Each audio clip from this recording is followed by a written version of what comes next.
we can get into more European Western tools.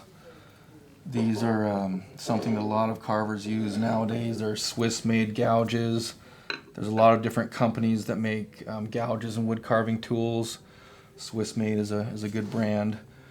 So on this whistle that I'm doing here, if I'm choosing, sometimes if I'm getting in a little area where I need to make little round hollows in here, I can use a little hook knife like this. Or I can come in with a palm gouge, and sometimes there are some very nice advantages to a palm gouge. Fits in the palm of your hand. There's a flat spot there for you to hold on to.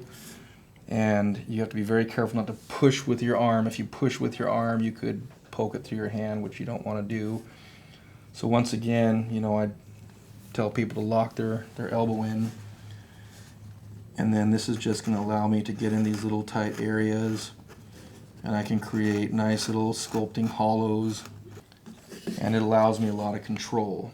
And these cut cross grain exceptionally well.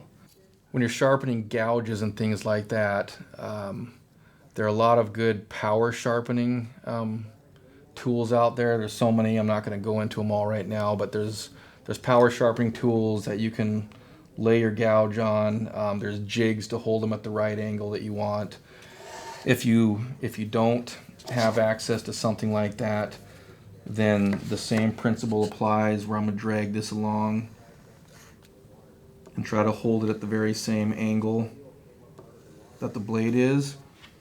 And then I've done just what I've done to the knives. I've come down, but I've created a little bit of a burr going this way, so then I will try to hold this flat on there and pull it across just enough to get the burr off to where that edge is perfectly straight again. And then, we go right back to stropping.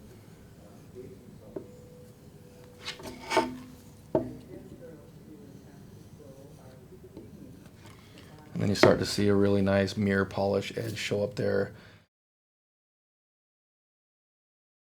The last method I'm going to talk about for wood carving is the use of what we call a gouge and a mallet, or hammer and chisel. It might be referred to as several different things.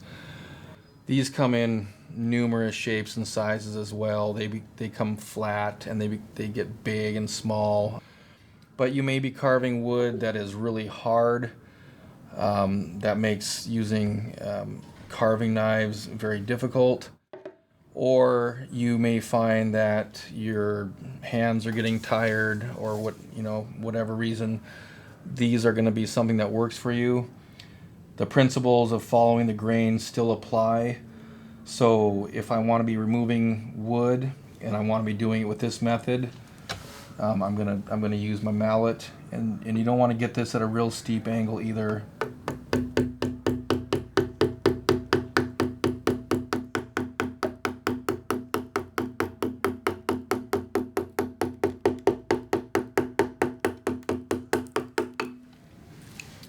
And we can remove some wood that way, and honestly, I could feel that the grain was going the other direction.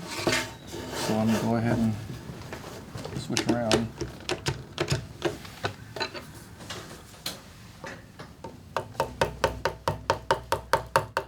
There are some really good advantages to using a mallet and chisel, and most carvers working on anything on a big sculptural scale at some point finds that these are a nice tool to use.